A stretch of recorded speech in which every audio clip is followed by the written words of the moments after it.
Hello, friends. It's Hi. October. And Favorite month. yeah, I mean, My Halloween favorite. is approaching, and everybody likes to have movie night around Halloween, right? Doesn't everybody do that? I hope so. They should. Horror movie marathons. I mean, just sit or watching old Twilight Zones or whatever it is. It's just fun to sit down and watch creepy, scary stuff on Halloween night, or even all month. I mean, all month streaming or all year. have tons and tons of horror films. Of course, all year, but specifically October, they really crank it up. So, I think it'd be fun if each of us talk about 3 movies that we think would be great to watch on Halloween night with your friends or by yourself or your family. Yeah. So, who wants to start? Do we go around like 1 and then 2 and then 3, or just each person does 3? One at a time. One at a time. Yeah. So we start with Mark, since he's up there in the top right. Okay. Yes. I will start with a film I saw this year that was directed by Steven Soderbergh, called Presence. And I don't know if anybody else saw that. We did the trailer. It looked really interesting. Yeah. I like Steven Soderbergh because he does all kinds of different films. And this was one of his smaller films where it takes place in one house. This family is in this house, and the camera is the point of view of the presence or the spirit or the ghost. Weird. So for 90 minutes, you're watching what the ghost sees. And I won't give away the story, but it's a lot of just sort of like the camera pans and there's something happening in the kitchen. Then there's people talking, and it all comes down to something happening. Why is this presence here, and what's going on with this family? So it's a bit of a mystery too. Yeah. It's not necessarily scary, but it's interesting and weird and thought-provoking. And I think he's a filmmaker that takes chances. And this film is it's just something you haven't seen before. I haven't seen Good Boy, and that's, Kathy can talk about that, but why do you assume I'm going to talk about that? just but I want to see that. But this is it's a different thing. It's a different way to explain or show or present a scary film or a horror film. And so I think Presence is a good job. It was kind of went under the wire. Nobody really saw it. It wasn't a big hit, but it's streaming now. I believe on HBO Max. Maybe it's Hulu. Anyway, check it out. Presence, Steven Soderbergh. I liked it very much. I remember when we did the trailer for that, it looked really good, but I for some reason never saw it. It's got a kicker of an ending too. So good. I didn't know when it even came out. Like, it kind of came and went. Like, I feel like I never really even was aware that it was around. It came and went real quick, and then it was all of a sudden boom. It was streaming. So I say, oh, I'm going to watch this, and I'm happy I did. So that's my first suggestion.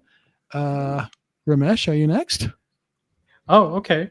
Yeah. So for me, horror movies I consider them to be like, they have a powerful aspect to it because they reflect cultural fears. There are ghosts, demons, there are dark rituals and urban legends that vary around the world. Yes. So definitely in that matter, the one movie that I would like to bring up is The Wailing. It's a Korean movie. Wailing. In 2016.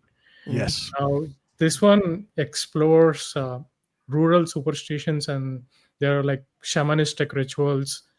It gives the film its own unique and culturally rich atmosphere. So the plot, you're constantly guessing because there's like layers of mystery, there's paranoia, and then there's a deep suspense out there, which even the viewers keep questioning about it. Yeah. So that's the reason I'll definitely recommend this movie. I mean, I was at the edge of my seat when I was watching it. I feel like The Wailing. I feel like that movie I feel like I was seeing things I didn't understand. Like it was something new. Like you're talking about, it's cultural, reflects cultural, fears and things like that. So when you watch it, I feel like I was seeing something really different. I didn't know where it was going to go. Like, I love that because it felt very fresh. Mm-hmm. Yeah, that's there. I mean, that movie, and there was also, it was kind of blending horror with like dark humor. The same way you felt, it's like making you question what's real and what's imagined. So Yeah, that's always there. It's a great one. Oh. Yeah.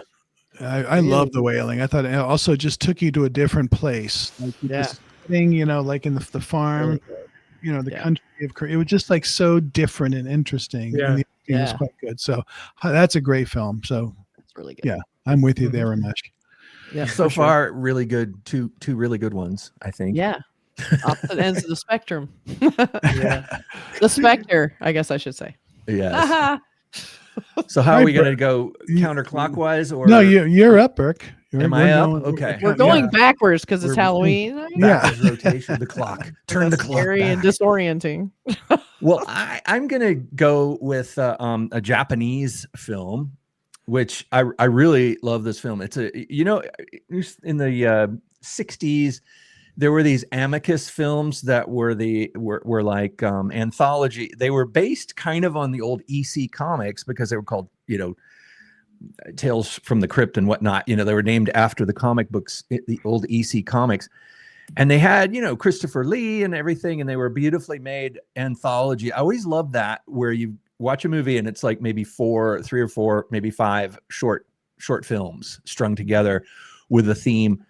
And there's a Japanese film from 1964 called Kwaidan that is a Japanese anthology horror film, and it's got this mood to it. It's so moody. It's got that Japanese vibe to it, of course, because these are folk tales.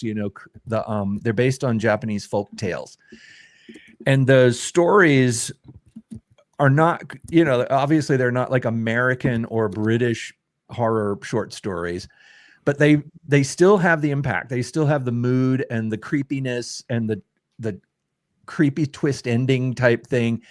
But the stories are, Japanese folk tales. There's one about a swordsman guy who feels like he wants to raise his status, but his wife is kind of a peasant and they live a kind of peasant lifestyle. So he manages somehow to marry a wealthy woman so that he can raise up his status, but then realizes, after years or whatever, he wants to, he misses his wife, his, honest, hardworking wife who he actually loved, so he goes back to her all these years later. And there's this creepy moment where he goes back and she's still there. Exactly. Everything is the same.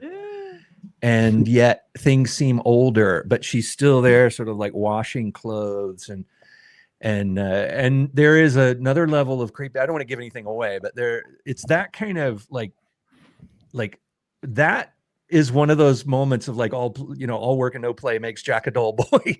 One of those moments where he goes back and you're expecting her to be mad at him. She's married again. She's not there anymore, but she's still there and she's still like washing clothes in a bucket, and then there's more. And then there's several other stories. There's the one where you've seen in the picture where to protect yourself from demons, you cover yourself with prayers.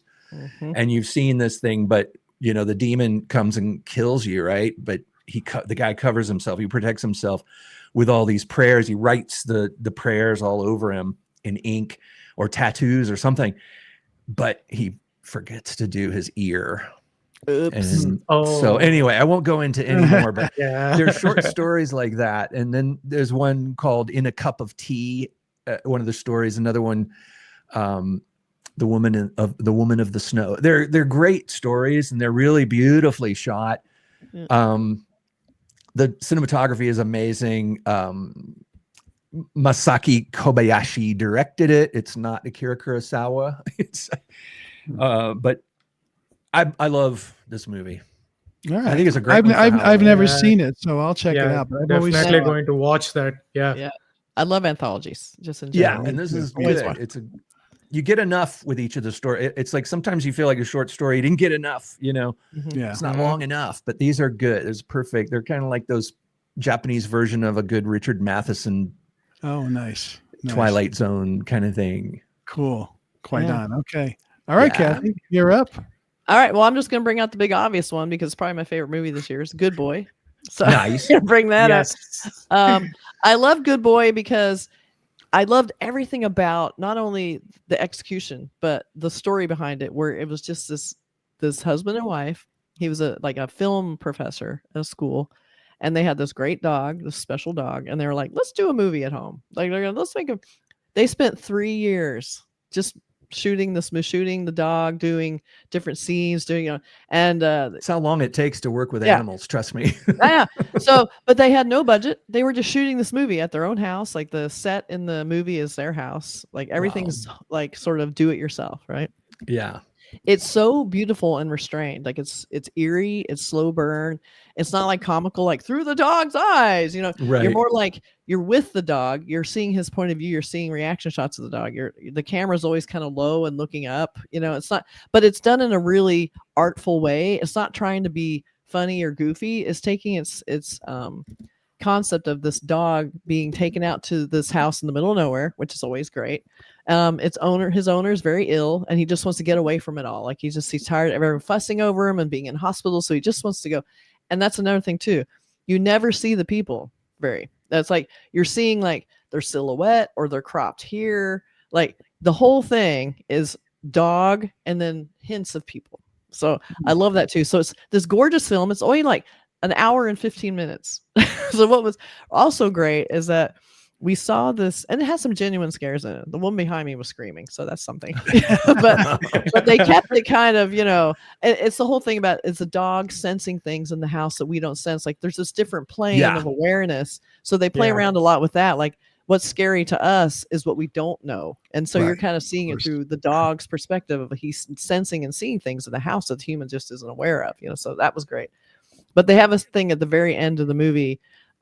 You sit through the credits, you get a post-credit ending, and I always tell people, don't worry, like 10 people worked on this movie. The credits are like 30 seconds, you know, not long credits.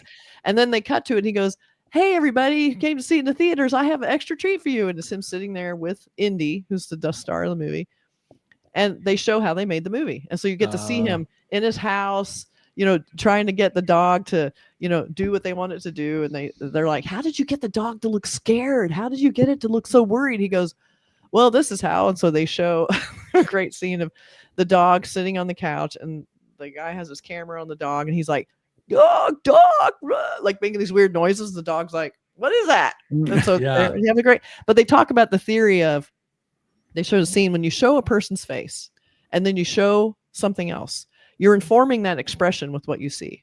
They have this old, I guess, I forget what it's called. They had this old black and white movie, like this old black and white. This guy's just looking at the camera, just no expression. Then they cut to like a dinner plate with food on it. It goes, oh, so he looks hungry. He looks hungry. Or they have like, they show a picture of a little girl in a coffin. Oh, he actually looks sad. So he goes, they played a lot with that. Like you're informing your emotions onto the dog by seeing what it's seeing. So incredibly sophisticated for such a goofy idea.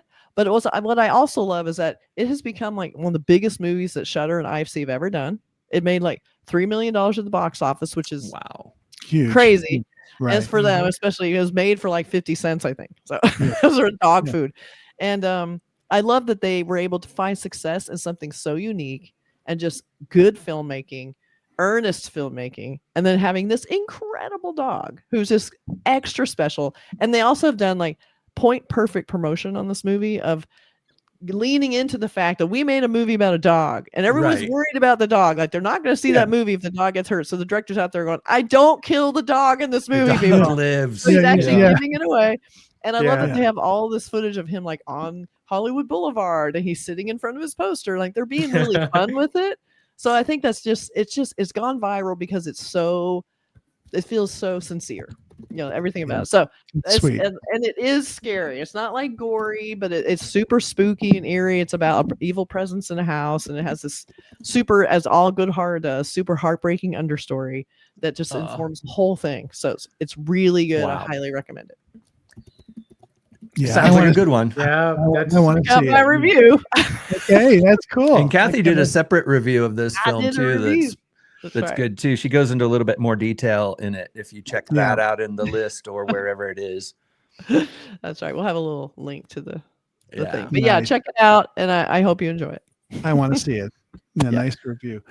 Okay, number 2 for me is a film we've talked about, or at least I've talked about before. It came out last year, directed by Damien McCarthy, Irish film called Oddity. I'm not sure. Oh yeah, that was so good. It's a really interesting film that is just a small amount of characters, takes place in the Irish countryside. A blind woman realizes that her twin sister has been killed, and she's trying to figure out what happened. That's just the start of the story. But there's so many interesting ways. It's a kind of a standard story, but it's told in a very interesting way.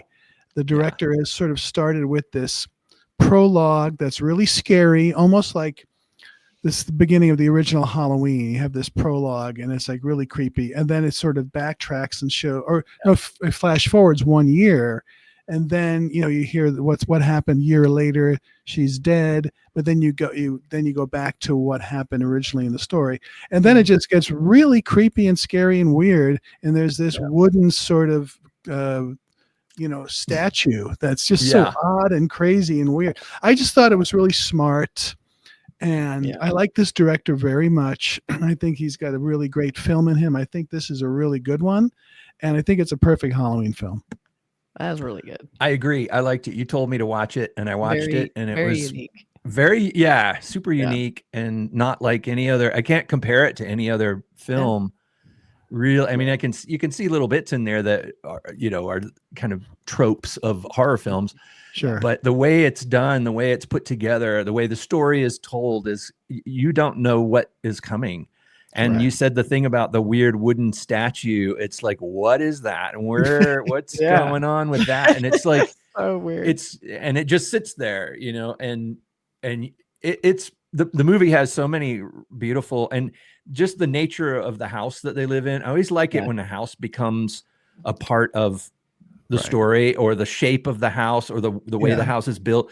And this the house has some attributes that pertain to the story, and you get to kind of know the shape of the house and the layout of the house. It's an odd house. It's not your standard house. It has a loft vibe to it, and it's like old. So it's just really an interesting film, and I think it was really well made. And I heard an interview with him, and he seems like a guy that's ready to make a really great film. And I think this one is pretty darn good. So Oddity is worth checking out on Halloween night. That's number 2 for me. All right, Ramesh. Hey, you're up. So, for me, the number 2 will be Thumbird. I think I love that movie. Kathy and Mark reviewed it. So, Mark, if you haven't watched it yet, I've seen it. Yeah. I've seen it. Good. So it's an amazing movie for me. I mean, it was a very refreshing supernatural horror that came out in India back in 2018. I mean, it's basically set against the backdrop of like Indian folklore and mythology. And it's visually stunning, especially those rain-soaked landscapes, those eerie old mansions. It's a very beautiful movie. I mean, the way it was done, it's basically talking about, I mean, all you have is the story centering on greed and its consequences, and they just put a cursed treasure in between to show how it's a powerful metaphor out there. So good. And I love that. There's some shots in that film that have stuck with me. There's the one scene where I think it's the mom and the son are fleeing on a boat, and there's this one just I don't know why it's a boat on a river and it's raining, but for some reason that shot and what it is, a lot of times shots like that work because of the context. Yes, they work. Like Kathy was talking earlier about, if you look at a person's face, even though it's like this, and then you show a scary thing, then they look scared. It's like in this shot, it's a boat going down the river, but the context of it gives it so much power. And the movie is full of things like that, where there's a lot of depth to what otherwise simple kind of thing that you might be seeing, but you're like, oh, this is really nicely told. And that incredible set, at the end. It is. Weird. I'm like, what is, how do they shoot this? It's so I know. weird. I was watching. What in the hell? I know it goes so off the rails. I loved it, and I liked it too. We're following a character that is completely unlikable, greedy asshole. Yeah. And yet we're sort of, because you're given this character to follow, you're kind of in a way kind of relating to him. You're sort of rooting for him, but he keeps putting people in harm's way out of greed. So you're like, you keep it making me not like you. So I love that they played around with that. That was a cool idea. That's a great film. Great one. Yeah. So I think also the historical aspect they put in, like it's set in like 20th century Maharashtra. That basically adds that realism and tactile richness to every frame there. And I think it was filmed in a real place, right? Where it's always raining or it rains more than anywhere totally. else. So you have that, there's your Halloween mood right there. They didn't have to fake the rain. It was just always there. Yeah. So Tumbad is actually, it's a real village in India. Yeah. So wild. Yeah. It was really great. Highly recommend that one. Yes, great. Yeah. So far, so good. A lot of good ones. Yeah. I'm going to go with an old one, another one, an oldie, but one that I always go back to. I watched this movie so many times, and I love it it's an old Toho film. And Toho, of course, is known for all the giant monster movies.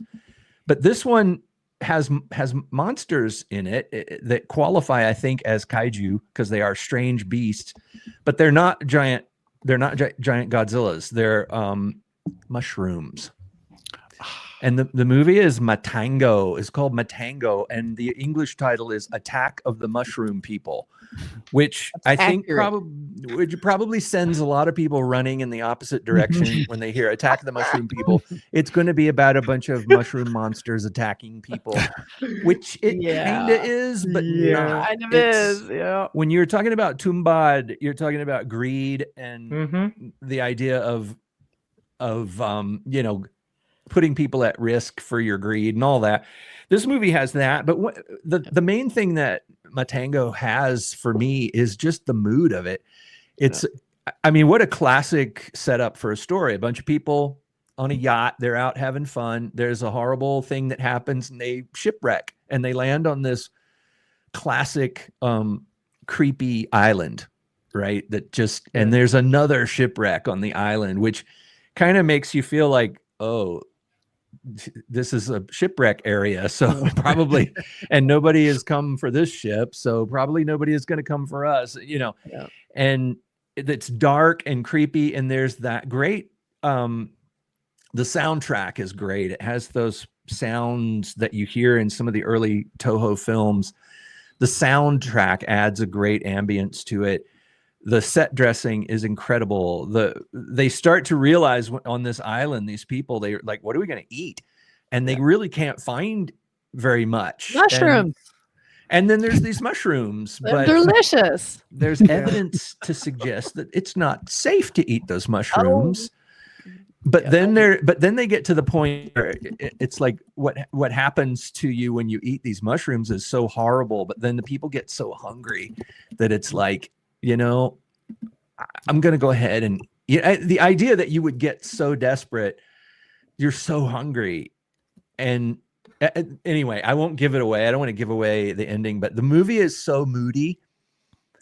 It starts off with a classic shot of a guy telling the story. My friends and I were on this boat, and he seems to be in some sort of a psychiatric ward cell for crazy, insane people or something. But outside of his window is this beautiful view of Tokyo with all the neon signs and everything. So the style of the film is beautiful. The sounds, the atmosphere, the set dressing, the location that they used, it all seems maybe set bound, but I don't sense on this island, I don't get the sense that they ever filmed on a location of an island. There's a couple of shots of a beach, with water rushing up onto the beach, but in general, there's a lot of things that take place inside a old trashed ship, and these island with all this moss and all this fungus everywhere, and these sounds of things lurking and bubbling and weird. Like, did that thing move? Did that tree just move? It's got so much cool mood, and I just love this movie. Love it. I saw it, and it was very atmospheric, very much a fever dream, very colorful too, yes. Like super Oh, colorful. that's interesting. Yeah. that's So it's a really good movie. I keep thinking about it. So that don't get turned off by Attack of the Mushroom People. Right. The title That's a kind pretty of bad turns title. people off, I think. That's a really bad title. Yeah. It cool sounds to say like a Roger Japanese Corman title. thing, but it's not. Yeah. It's Right. much better than that.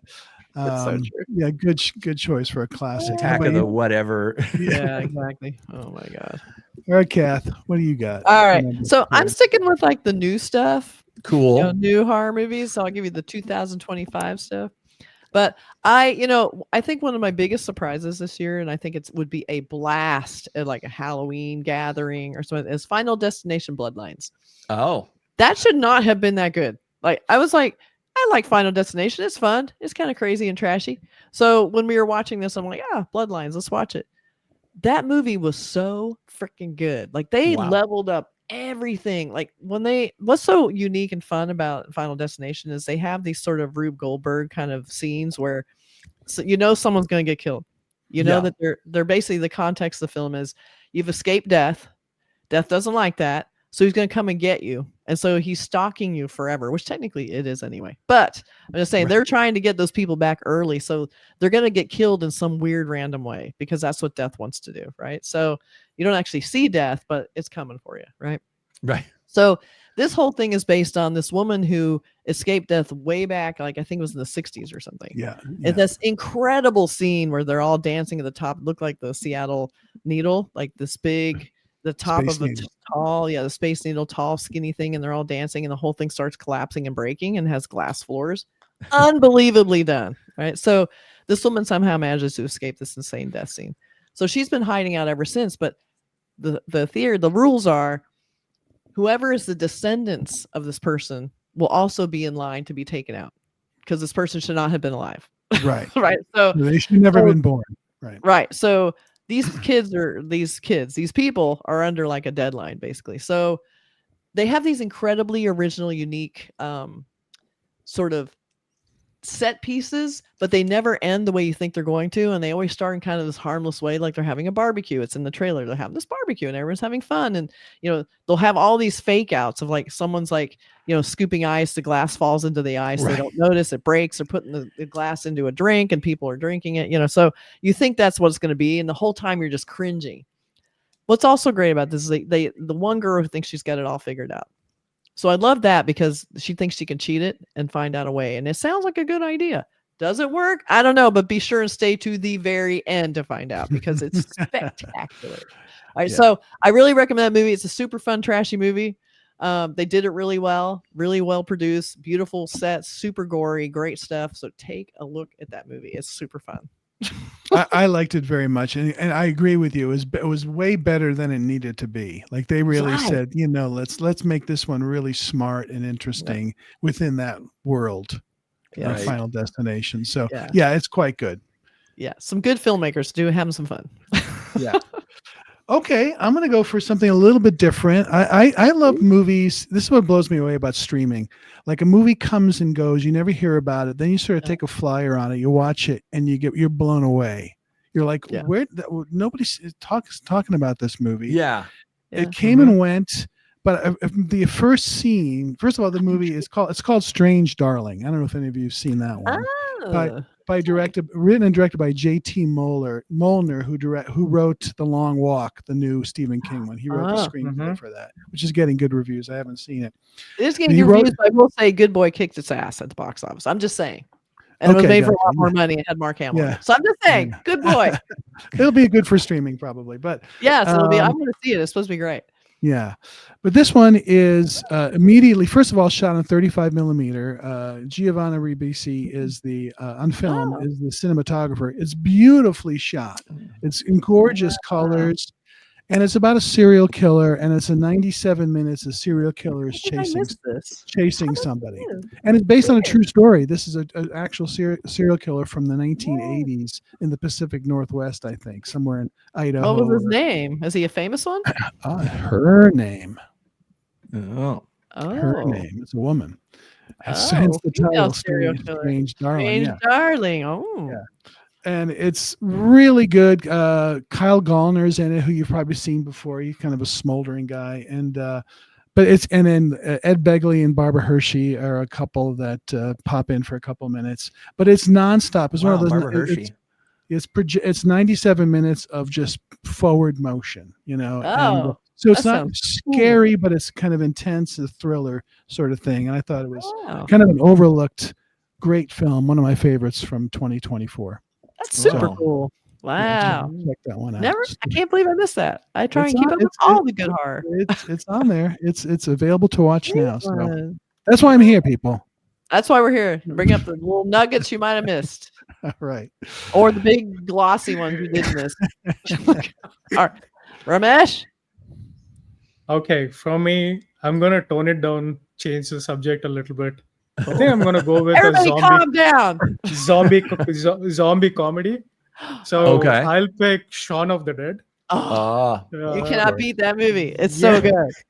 Oh my God. Because it's I mean it's hilarious for me. I enjoy it. Has Kinda like the perfect. classic. It is Yeah, perfect. classic. There's undead apocalypse, but then Yeah. there's like you're laughing out loud. So good. yeah. Humor also with it, especially Simon Pegg and Eric Frost. Their performance was like So good. brilliant. So good. Yeah, It's one you can watch over and over. Oh, I never Yeah. get tired of that movie. I I love like the to like the opening scene where he's walking to work and everybody already looks like a zombie because that's how we Yeah. look in life. Going to work. I love just that, And then he does I mean, the same it's- thing the very next day. Yeah, Yeah. it looks the same. Yeah. but Exact they're thing, actual but they're not zombies. real zombies. I love that. Good, but that kinds of shows that a couch potato can be an unlikely hero kind of a Yeah. story. Yeah. So he's the one who's keeping both the action and then it's surprising at the same time. I mean, So Edgar good. Wright, his direction was like really, very nice in that. So good. It was Yeah. there was like fast-paced editing, witty dialogues. So Yeah. yeah, and then there is sarcasm hidden within like Oh, so much sarcasm. Yeah. So good. But they also So- deliver some genuine good scares. Like they actually Mhm. bring in great zombie stuff and some good gore. Like it's not just like, oh, it's so goofy. Like it's like you said, a perfect film. That's the way it works, It's like sometimes when people make movies that are parodies or they try to parody something, they go in, they try too hard to make it bad or something. Yeah. Like I remember I worked on a film one time where we had to make a short film that was a parody type of film of a science fiction film, and there was a guy on the crew who was trying to get me to make it really bad. Like, let's put the spaceship on like really thick strings and swing it back and forth in front of the starfield. And I was like, you know what? Let's try to make it as good as we can. Let's try to make a real science fiction film as good as we possibly can. That's actually good and has an interesting story. And we'll make it, and just our lack of budget or our, our attempt to make it serious will be funny.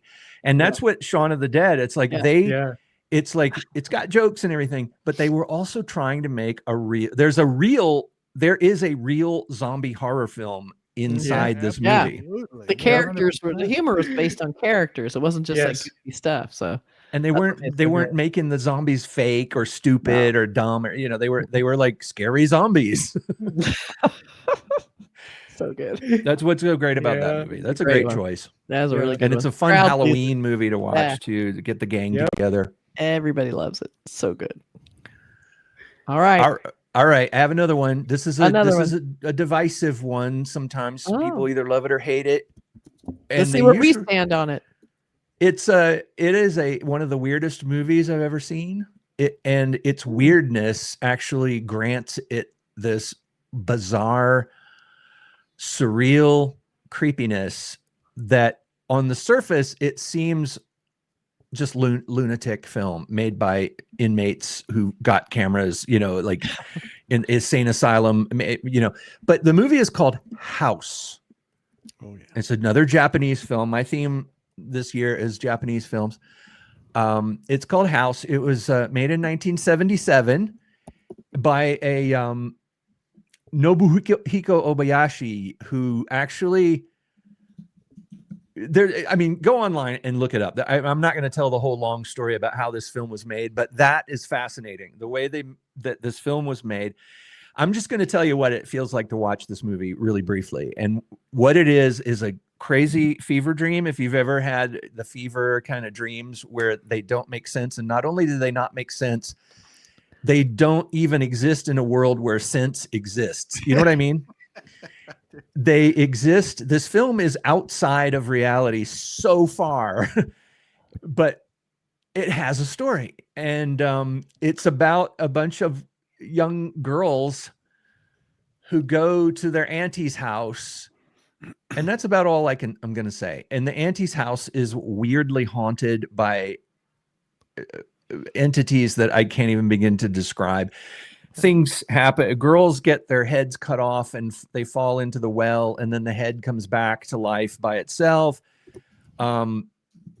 Appliances become alive and start eating people, and there's like, and the one of the coolest things about it is the special effects are so bad. They're like crunchy edged green screen effects that I mean, it's 1977 and it's kind of a low budget. And like I said, go online, look this film up and read about the production of it. I don't want to get started on that, but it's a fantastic story. And the film is so fun to watch. The acting in it is great. These young girls who go see their auntie, and the ending, it's got a funky twist ending. It's beautifully shot. It's the color, the saturation, the place that you're in when you're watching this film is like Ramesh and I were just talking about this earlier, and some of the Japanese anime and manga where you kind of like, if you're watching One Piece or something like that, you just have to not say, well, that could never happen. You have to you have to accept the world that you you're have to in. accept the world that you're in here, and that there is a ton of stuff in this movie that can't happen, but it does in this world. And once you get into it, it is a surreal experience, and it's a film that I just love it. You can, but some people will watch it and say, "What the hell? I never get that What the time hell? back. That's a waste of time. That's stupid, It's and the a special one-of-a-kind effects are terrible." film. You have to be in It's the very mood. one of a kind. Yeah. And I liked it, but it's just crazy. Like there's stuff that you go, what the hell is happening? But you just have to go with it, and it is fun, and it's memorable. Let me just say one thing about it before you watch it, and then I'll stop. Toho Films approached the director of this film, and around 1975, and said, "There's a movie in America called Jaws that is really popular, and we want you to make a film like Jaws." A lot of people have tried. They haven't even come close. So believe it or not, this is kind of came out of that somehow. It's amazing. Interesting. That's all I'm going to say. That's interesting. It's a fun, weird, creepy movie. It's a fun one for Halloween if you're watching with your pals. And if they don't like it, they can, go wash dishes or something while everybody else is watching. Dishes. Wash those dishes. And if you see the movie, you'll know what I'm talking about. Yeah. I know. Interesting. All right, Kathy, you finish it up with On the number opposite end of the spectrum. Yeah. I want to recommend The Sinners, or just Sinners, because I thought that movie was so beautiful and so rich. I thought they were able to roll in a lot of like our terrible history into like a really solid, like good vampire movie. I mean, it takes place in 1932 Mississippi. What a hellhole, right? Yeah. So the good old days, right? The good old days. And I love that they brought this in, like the idea of the two twins, the Michael B. Jordan playing this, the two twins who are like kind of these wannabe gangsters in a way. They come in and they want to start a nightclub in this small town, and a bunch of white people who don't want them to do it. They don't want them to sell them the property, even though they already bought it, things like that. Yeah. First, you have that whole thing of the racism of the time and everything else. Then you have on top of it this aspect of a white man who's a vampire turning everyone into vampires. So no one's really suspecting the white man, who is Jack O'Connell, who I want to bring up that guy because he was so freaking great in Rogue Heroes. And if you have not seen that, it's not Halloween, but it's a great, incredible movie about World War II that he's in. He plays like a kind of drunken Irish soldier, part of the SAS, which was this kind of underground crew that went in sabotaging airports, not officially recognized by the military. So good. So he's in this, which I was really happy to see him again. But they had some incredible like song sequences, musical sequences. Yeah. They have this one where this kid, who was the actor? His name is Miles Caton. Miles Kane. God, good Lord. So he's like, he plays the guitar. You're like, oh yeah, bring your guitar. It'll be great. Right. And you're just like, whatever. He's got his guitar. And when he starts singing, he has this incredibly low voice for this young kid, right? Plays his guitar, and they have this incredible sequence of like his guitar playing starts summoning all these rock legends from the future. It sounds like it'd be really cheesy. So beautifully done, right? And they're in this big nightclub and everyone's dancing. There's all this energy and this passion in the house. The club's basically looking like it's catching on fire, and he's just bringing this whole thing to life. It was I just get chills thinking about that scene. And then you have on the opposite end of the spectrum, which is funny, is you have the Irish vampire and his crew, which he's got a few people now, come to the nightclub trying to be invited in so they can just totally wreak havoc. So they come in, they're trying to be invited in. They just can't quite get past it. But he goes, hey, we can sing too. So they do this really hilarious, but also very intriguing Irish jig. So he's like playing, they're like, yeah, we're Irish. We're playing this great music. And all the people in the club are like, this is our kind of music. I don't know. But they're not seeing the danger and the horror that's right at their doorstep, because it's in a way almost comical. Right. But mostly this movie is just super elegant, really rich and beautiful. And it's one of those movies where I would like to have seen this movie even without the vampires. Just the story alone of them struggling to make this happen. So good. So Ryan Coogler, he did Black Panther, incredible cast, incredible director, really both well of the done. Black Panther films. Yes, highly recommend that movie. It's the big commercial one if you don't want the crazy house or you don't want the spooky, what was the one you did, Mark? The ghost point of view presence. If you don't want to do those and you want to do something big and colorful and crazy, that would be the one. That's a great film. I mean, I loved it, and it was like 3 films in one. Like you said. So yeah, it was so much going on in that movie. Yeah, really good. impressive. Do we have any last mentions? I always like to kind of like honorable mentions, like movies didn't quite make the top 3. Just throw out. We don't have to necessarily describe them all, but that'd be kind of cool. Just a few that you want to talk about on top of that. Ooh, yeah. throw me a curveball. Go ahead. I Brad. always do. Curveball. Tell us, Mark. Oh, go, Ramesh. I think I can relate to what Burk just mentioned. The movie House. There was something similar called Coraline. Have you guys heard about it? It was a stop motion, animated. Oh movie. yeah. And it was very scary. I mean, it's not a It was scary movie. Yeah, wow. you should watch it. It's like there's like experimental camera work, vibrant colors. The animated sequences. There are like jump cuts. It's supposed to be a kid's movie, but it's very deeply It does not look scary at all. It's got that sort of Roald Dahl vibe to it, where it's not. It's kind of for kids, but it's a little bit hairy. It's a little sketchy as far as like.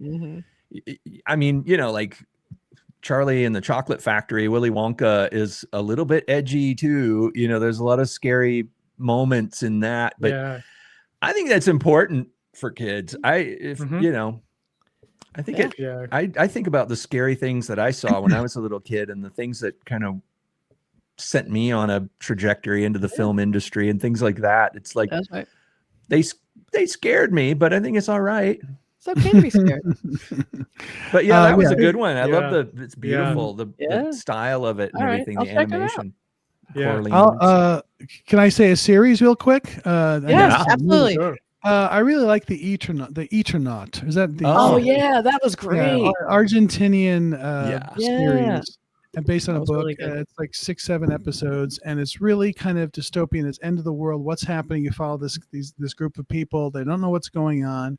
Very ground level too.